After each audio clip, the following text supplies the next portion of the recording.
We've been saying for a while that the purpose of life is joy. Yes. The basis of life is freedom, but the purpose is joy. The result is never-ending expansion. But people get that all mixed up. They think the purpose is expansion. So they think the purpose of life is expansion, therefore I should try and offer effort at all costs. When their goal or their purpose is expansion, then they disconnect from their awareness of their guidance system. Where if your purpose is joy, then you never disconnect from your awareness of where you stand, and then you experience the inevitable expansion. You see, you're so free you can choose bondage. So freedom is really an interesting thing. You're so free that you can think whatever thought you want. You can establish any vibrational point of attraction that you give your attention to. Freedom, it just is. You are free. No one is vibrating for you. No one is emitting signals for you. Oh, there is influence, but that's all about your giving your attention to something. It's about you tuning into it. In other words, it's like just because the radio station is broadcasting doesn't mean you have to hear it in your car. You got to turn something on and you got to tune to it. In other words, it's not asserting itself into your realization unless you do some tuning. So there are a lot of people that are doing a lot of tuning, not even knowing they're doing the tuning, and then complaining about what they've tuned into and wanting it to go away. And we say, that's really going about it the hard way, because now you've got to control the whole world, and you can't. You don't even know what you want from the whole world. But when your purpose is joy, now you are at the place that you will tune yourself into the frequency that allows you all of this. We're glad that that was inspired to you. We're glad that you received that clarification, because it's a really good place to insert something so poignant and perfect into this conversation. You are magnificent receivers of wonderful things, but most people don't know it. And so we want to find a way of soothing you into you letting the good stuff that you deserve and that you've been asking for and that you've identified come to you. But you're hard to soothe because you've got so many preconceived notions of who you are and so many preconceived notions of what you should be doing, that when we say to you that your singular work is to find a way to soothe yourself right now into letting all of the goodness in, it doesn't seem enough for you, because a lot of times you feel like you've been sitting there and it hasn't been coming, but you've been sitting there in a resistant vibration and you don't need to do that anymore. Have you received any clarity at all today? Do you feel more ready to just be nicer to yourself and just allow more good things to flow to you? Yes. Do you feel less necessary to justify or defend or earn the well-being? Does it feel to you like the flood is flowing to you? Absolutely. And are you ready to bring the umbrella or the shield down and just let it flow? Yeah. So what are the techniques that would allow that? Well, they are as simple as anything that feels good to you. It really is that. But let's talk about, if your purpose is joy, and the reason that it's a good thing for you to focus upon that being your purpose is because that means you've found a way to allow yourself to be the full and complete receiver of all of the wonderful things that you deserve and all of the wonderful things that you've become. Did you hear how big that statement was? The things that you've been asking for, that you've put into your vortex, begin flowing in a steady stream into your experience. And so you call that manifestation. We call that the natural rhythm. So is that clear? Yes. You create the atmosphere of joy one way or another. You just figure it out. Just figure it out.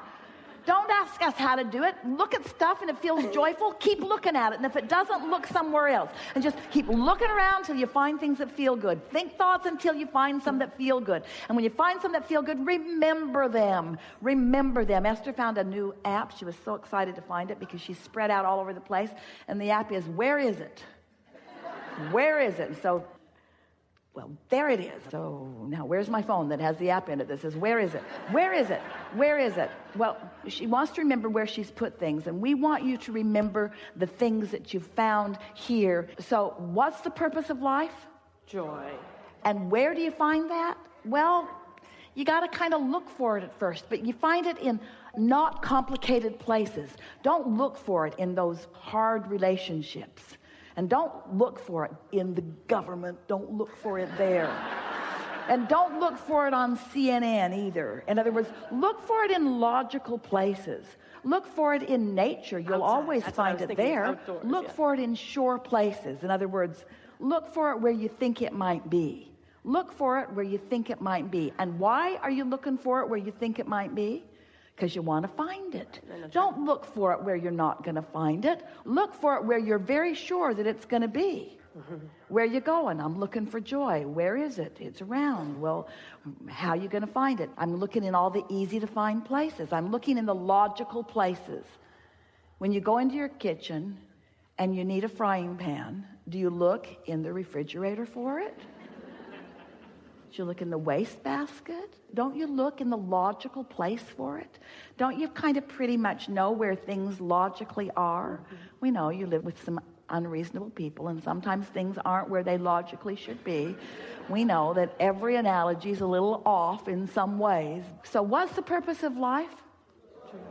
And are there easy to find places of that? And is it a manifestation that is evident to you? Can't you feel it? And what happens when you focus upon something for just a little while? Easier. Momentum ensues and it becomes bigger. And so isn't it logical that if you look for joy and find it and care about it and acknowledge it, that you would feel the inspiration to express it, to talk about it, to acknowledge it, and then doesn't that mean the momentum will become more and more? In other words, there isn't anything that you have come to the conclusion that you want that we weren't there every step of the way as you were coming to those decisions and conclusions. The only difference between you and your human form and us as we stand in our non-physicalness is that with each thing that you ask for, we receive it fully and don't contradict it with a belief that does not allow it to sustain. In other words, we're cleaning up the vibration as we receive it. And you all let momentum get going pretty good before you try. Can you feel the difference in that? Yeah.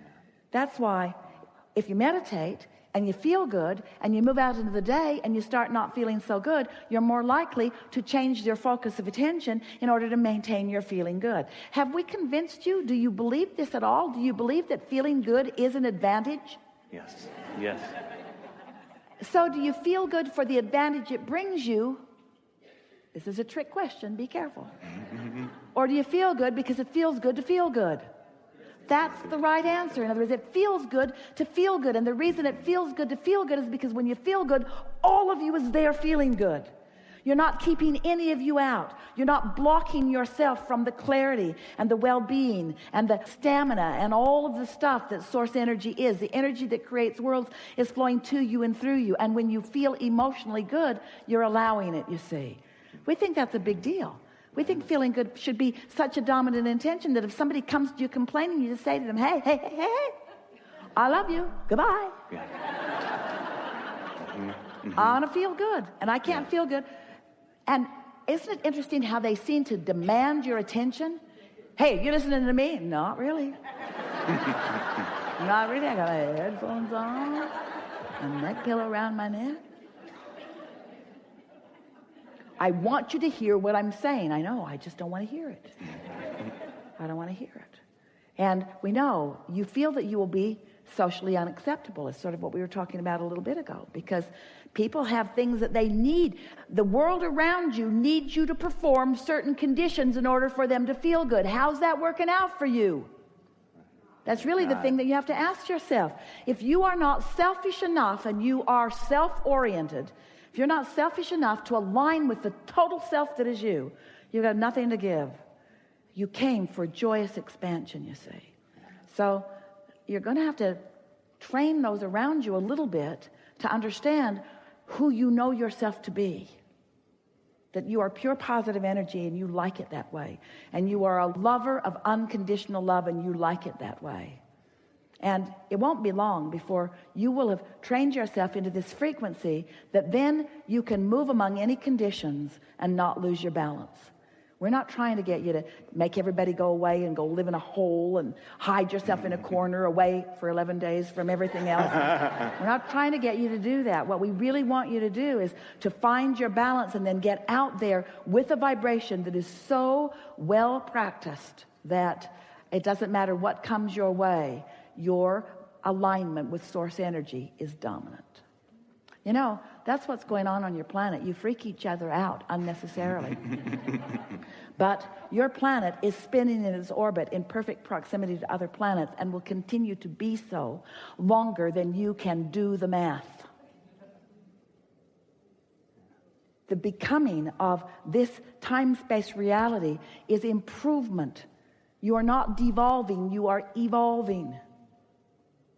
Source energy is with you, you see.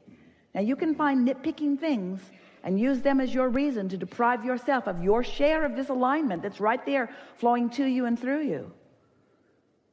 But enough of you cannot get pinched off from it to have any effect on the well-being that is dominant. You can only deprive yourself of it.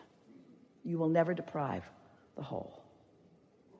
Isn't that good to know? Only thing that slows momentum is contradictory thought. Resistance is the only thing that slows momentum. Mm-hmm.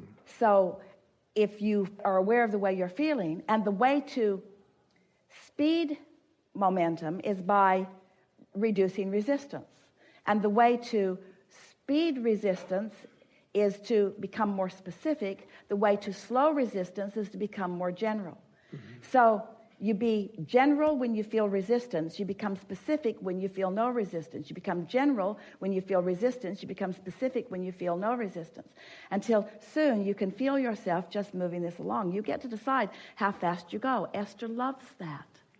She loves having a vehicle that will go as fast as she dares go. In control. That was the physical exhilarating feeling about that Audi R8. And the words that she said when somebody said, "How is it?" She said, "I can put it anywhere I mean to put it, anytime I mean to put it there. If there's a little hole there, I can get in it." Mm-hmm. Right. I can get in it because it has the agility and it has the speed. It has everything it needs for me to put it where I mean to put it. The other day she was driving it, there was traffic and she wanted to be way over there and she thought, maybe not. Because it would have needed to fly across the... She thought, my first limitation.